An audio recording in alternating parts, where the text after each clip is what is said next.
I saw the Fantastic Four First Steps movie a few days ago, and that movie was absolutely fantastic. And keep in mind, I wasn't a Fantastic Four fan until like 2 more months until the movie released. And my God, my expectations were high, and they were mostly worth it, I'm gonna be honest. But why is this movie so great? Well, spoiler warning, because I'm about to tell you why. Unlike the 2005 Fantastic Four movie, the pacing is like really better here. Because in the first Fantastic Four movie, it spent like, 15 to 20 minutes off the origin story? Sure, they explained how they got their powers, but they kind of got in fast pace a little bit. And I really enjoyed in the movie how they were like showing the montage of them fighting villains and stopping crime, saving people, you know, all of that. Especially when Johnny was aura farming. That was cold for absolutely no reason. And I really love that Marvel just reminded everyone that the Fantastic Four isn't just a team, but an actual family. And can I say how I love the choices of the cast members? Now, is it better than the original cast members? That's up to you. Personally, I like both, but the 2005 casting's a little bit better. I could go for either one, but anyway, back to the main point. As soon as the Fantastic Four are about to have dinner, Silver Surfer comes to Earth. I'm gonna be honest, when they turned Silver Surfer into a woman, that completely caught me off guard. Until you realize she's an actual character. As a normal Silver Surfer would do, she warns about the planet being destroyed. And I feel like people don't give the actor enough credit when she said this line. I herald his beginning. I herald your end. I herald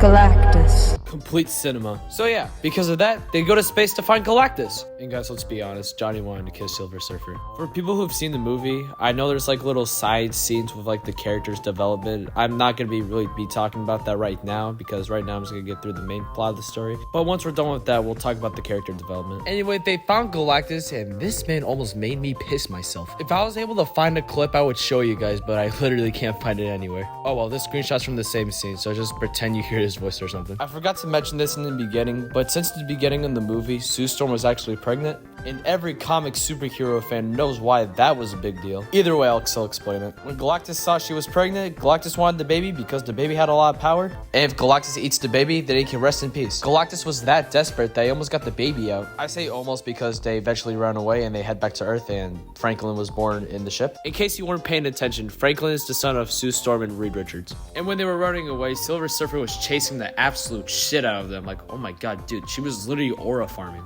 But they made it back from space, and once they told everyone what happened back on Earth, the citizens hated them because everyone thinks that they're more superior than the baby. Like, bro, shut up! It's okay though, because Reed Richards had a plan. And you wanna know what the plan was? In a better explanation, they're gonna teleport to a new solar system, which took a while to do. They had to build a lot everywhere. And then Silver Surfer ruins everything. She destroys everything that was supposed to help them teleport. But it's okay, because Johnny gives her karma. He found out how to speak her own language, and he kind of tortures her with it by reminding the people she made suffer. And she kind of screams, just a little bit. Not just because of that, but because of her past. Galactus was gonna devour Silver Surfer's world, but if she became Galactus's herald, then the world would be safe. Anyway, Johnny was ready to throw his life away to stop Galactus, but obviously, it wasn't his choice. Even Silver Surfer said that. Anyway, so Reed Richards had a new plan. Spot a black hole when Galactus shows up. Okay. But for that to work, they'll have to use Franklin as a decoy. It's morning and Reed Richards gets it done on time. And Galactus shows up. Perfect. The whole getting the Galactus into the spot plan didn't really work, so they kind of had to fight him a little bit while moving Franklin around. Not a huge surprise, but Johnny tried to set him on fire and literally didn't even stop. Galactus yeeted the thing into space and almost died. Galactus even almost stressed Reed Richards to death. It's okay, because it was clobbering time.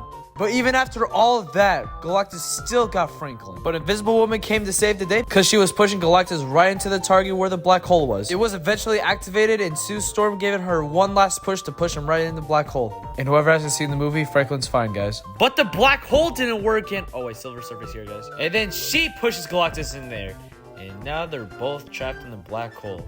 I doubt they're dead. Invisible Woman does die, but since this is Franklin just touched her and she lived. And the movie ends with the Fantastic Four bonding together, about to stop crime, you know, all of that. As standard as the plot is, there's other good things about this movie. Like, for example, we got mini arcs for each character in the movie. We got our little romance scene between the Thing and the teacher that he has a crush on. Johnny was gonna sacrifice his life twice.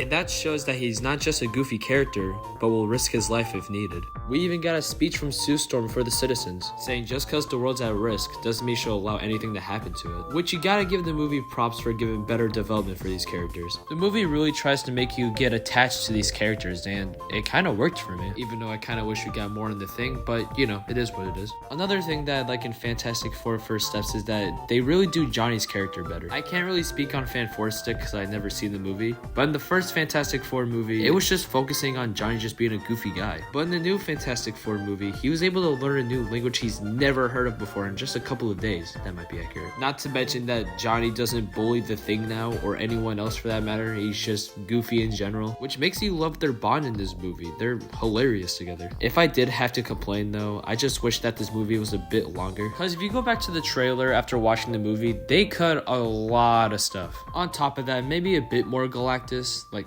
I don't know, maybe we could have just learned a bit more about him, but they're probably gonna be saving that for Doomsday or Secret Wars if he is returning. But overall, in my opinion, this movie was an 8.5 out of 10. Not perfect, but still a really great movie. But even after everything I just said, wanna know the greatest part about this movie?